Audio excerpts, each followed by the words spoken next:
Good morning, Facebook friends and family. Here we find ourselves on the third day, this Wednesday, July 31st, of our Walking with Jesus journey. And today we find ourselves looking at the story of Jesus' baptism. Like yesterday, we have three different accounts, one from Matthew, one from Mark, and one from Luke. And so I'll start by reading those three stories from the New Living Translation. The first one is from Matthew chapter 3, verses 13 through 17, and it says, "Then Jesus went from Galilee to the Jordan River to be baptized by John, but John didn't want to baptize him. 'I am the one who needs to baptize you,' he said, 'so why are you coming to me?'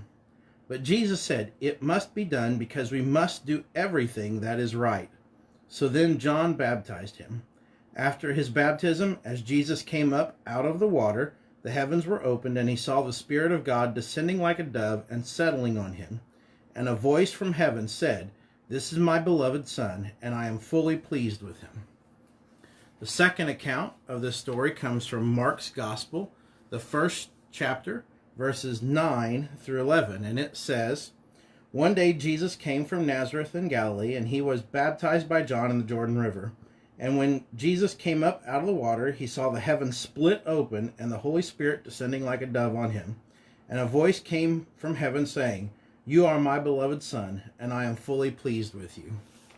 And the last account comes from Luke chapter 3, and it's verses 21 and 22. And it says, "One day when the crowds were being baptized, Jesus himself was baptized.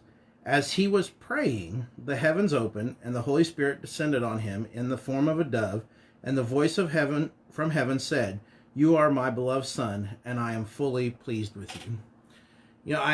As I read those three accounts, I find it really interesting because two things that stand out to me. One is Jesus is saying to John, even though you don't want to baptize me, you don't feel like you should baptize me because you're not greater than I am, Jesus says, I should do this so that we can fulfill everything that is right. I think one translation says we need to fulfill all righteousness. And it's interesting because too often, I know for me personally, and maybe for some of you as well, we tend to do just what we need to do. We don't talk about what's right for us to do. I wonder how different our lives would look if we would spend time thinking about what are the right things that we should be doing right now. What are the key things, the righteous things, the holy things that we should be doing right now. And if we sought to fulfill those first, I wonder how much different our life would be. The other thing is, and I just noticed this in Luke's account, which is far shorter, and Luke usually tells a much longer story. Luke says that the Holy Spirit came when Jesus prayed. Not with the baptism, but with his prayer.